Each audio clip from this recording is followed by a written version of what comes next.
নমস্কার বন্ধুরা, আবারও হাজির হয়েছি একটা ভিন্ন স্বাদের রেসিপিতে। আজ আমি কাঁচা পাকা আম দিয়ে টক ঝাল মিষ্টি আচার বানিয়ে দেখাবো, যেটা কিন্তু আপনারা বছর জুড়ে রাখতেও পারেন। খেতে কিন্তু খুবই সুন্দর হয়। তো কীভাবে বানাচ্ছি দেখতে থাকুন। প্রথমে কড়াই বসিয়ে দিয়েছি, আর আমগুলোকে তো দেখিয়ে দিলাম, কেটে নিয়েছি আগের থেকেই। আর এখানে সর্ষে নিয়েছি, মৌরি নিয়েছি, পাঁচফোড়ন নিয়েছি এবং গোটা জিরে নিয়েছি, আর একটা শুকনো লঙ্কা। সমস্ত জিনিস 1 চামচ করে ভর্তি করে নিয়েছি। সমস্ত গোটা উপকরণটাকে এবার আমি হালকাভাবে ভেজে নেব।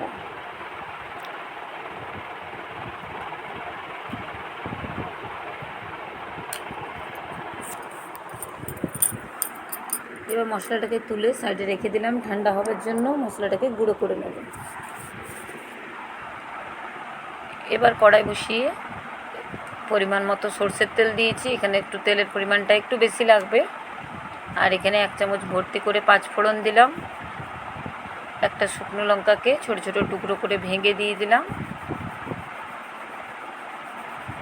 এবার এতে আমি 1/2 চামচ গোটা জিরে দিয়ে দিলাম।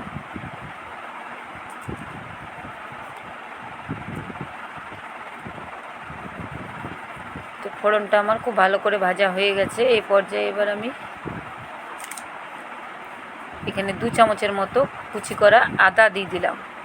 এখানে চাইলে আপনারা রসুনটা ব্যবহার করতে পারেন, তবে আমি সম্পূর্ণ নিরামিষভাবে তৈরি করে দেখাচ্ছি, তাই এখানে আমি রসুনের ব্যবহারটা করলাম না। শুধুমাত্র আদা কুচি এখানে 2 চামচ ব্যবহার করেছি। এবার আদাটা দিয়ে খুব ভালো করে ভেজে নেব। তো আদাটা খুব সুন্দরভাবে দেখুন ভাজা হয়ে গেছে। এই পর্যায়ে 2টো তেজপাতা ছোটো ছোটো টুকরো করে দিয়ে দিলাম।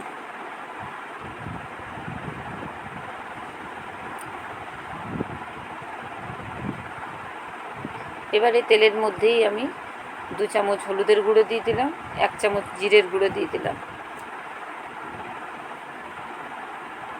আর এখানে আমি 1 চামচ ভর্তি করে কাশ্মীরি লঙ্কার গুঁড়ো দিয়ে দিলাম।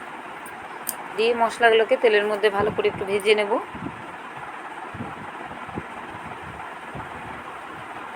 দু মিনিটের মতো ভেজে নিয়েছি। এই পর্যায়ে কেটে রাখা আমটা দিয়ে দিচ্ছি। দেখুন আমটা অনেকটাই পেকে গেছে আমার।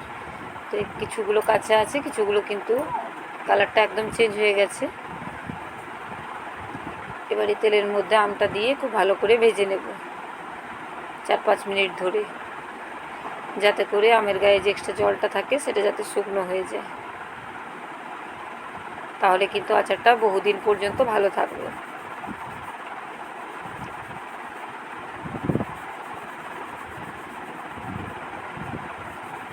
এবার এর মধ্যে পরিমাণ মতো নুন দিয়ে দিলাম। নুন দিয়েও খুব ভালো করে আবারও নাড়তে থাকবো।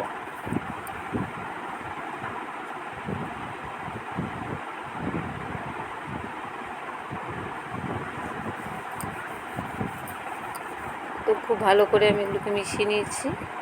এবার এখানে আমি গুড় নিয়ে নিয়েছি। তো গুড় এখানে আমি 300 গ্রামের মতো ব্যবহার করছি। আপনারা চাইলেই গুড়ের পরিমাণটাও বাড়িয়ে দিতে পারেন, তবে যেহেতু টক ঝাল মিষ্টি আচারটা হবে, তাই টকের ভাগটা যাতে হালকা থাকে সেই কারণে আমি এখানে কিন্তু গুড়ের পরিমাণটা একটু কম ব্যবহার করেছি। আর আমগুলো যেহেতু পেকে গেছে অনেকটাই, তাই আমের মধ্যেও একটা মিষ্টি ভাব চলে এসছে। তো এবার গুড়টা দিয়ে অনবরত নাড়তে থাকবো। নাড়তে নাড়তেই গুড়টা কিন্তু খুব সুন্দরভাবে গলে যাবে, আর এগুলো থেকে প্রচুর জল বেরিয়ে যাবে। তো দেখুন কিছুক্ষণের মধ্যেই কতটা পরিমাণ জল বেরিয়ে গেছে গুড়টা গলে। আর খুব সুন্দরভাবে খুব তাড়াতাড়ি আর অনবরত কিন্তু নাড়তে থাকতে হবে।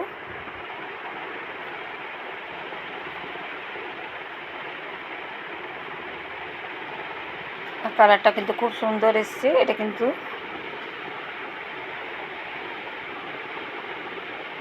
এবার যাতে একটু শুকনো হয় সেই পর্যায়ে, আর আমগুলো যাতে ভালো করে সেদ্ধ হয়ে যায় ততক্ষণ আমি রান্না করে নেব। এবার গুঁড়ো করে রাখা যে শুকনো মশলাটা আমি আগে ভেজে রেখেছিলাম, সেই মশলাটা পুরোটা দিয়ে দিলাম। দিয়ে ভালো করে আবার মিশিয়ে নেব। আর আমার রেসিপিগুলো ভালো লাগলে লাইক, কমেন্ট, শেয়ার এবং চ্যানেল সাবস্ক্রাইব করার অনুরোধ রইল সকলকে। যারা ফেসবুক থেকে দেখছেন অবশ্যই পেজটা ফলো করার অনুরোধ রইল। তো দেখুন এইভাবে নাড়াচাড়া করে বেশ কিছুক্ষণ ধরে এটাকে আমি করে নিয়েছি। তবে একটু শুকনো করে রাখলে কিন্তু অনেক দিন পর্যন্ত ভালো থাকবে, সে কারণে একটু শুকনো করে নেব আমি।